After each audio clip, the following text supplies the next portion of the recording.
Communiqué de la Présidence de la République. Le Président de la République, Son Excellence M. Alassane Ouattara, a procédé ce mardi 4 janvier 2022 à la signature de 4 décrets au titre du Conseil économique, social, environnemental et culturel. Ces décrets ont été pris conformément à la loi organique numéro 2018-867 déterminant la composition et le fonctionnement du Conseil économique, social, environnemental et culturel, tel que modifié par l'ordonnance du 1er décembre 2021. Ainsi, le premier décret met fin aux fonctions des membres du Conseil économique, social, environnemental et culturel. Le deuxième décret fixe le nombre des membres du Conseil économique, environnemental, social et culturel à 120.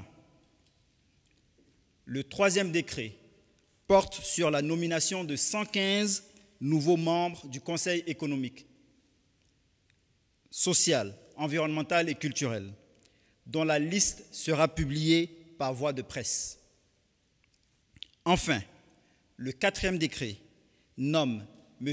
Eugène Aka Awele en qualité de président du Conseil économique, social, environnemental et culturel.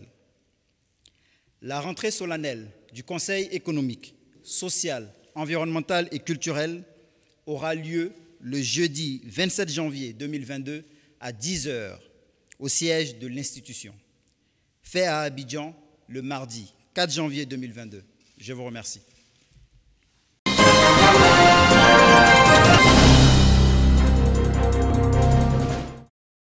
Passer en revue l'ensemble des actions réalisées au cours de l'année 2021, c'est l'objectif du 4e Forum national de restitution du suivi des projets du contrat de désendettement et de développement CED. De nombreux projets de lutte contre la pauvreté ont été réalisés dans le cadre de la mise en œuvre de ces projets, notamment dans les secteurs tels que l'éducation, la santé et l'accès à l'eau potable. La notion de besoin est essentielle. C'est pour ça que nous sommes entre les populations, qui sont les contribuables, les bénéficiaires de ces projets, et les gouvernants. On ne peut pas rester dans un bureau et définir des besoins.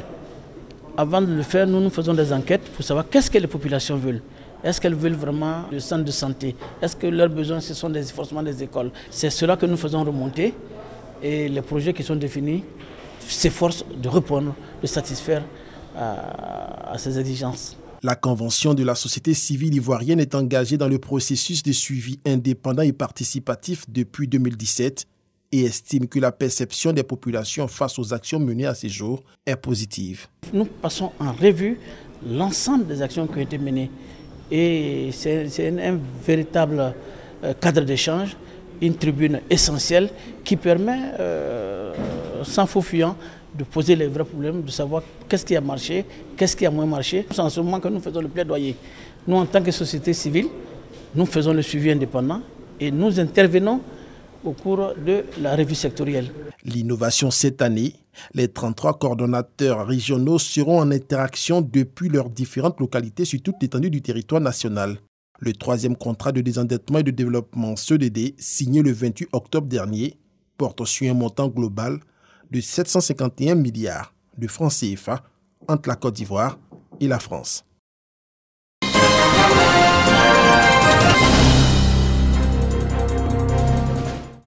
Ces jeunes ont participé aux activités d'assainissement de la commune d'Abobo.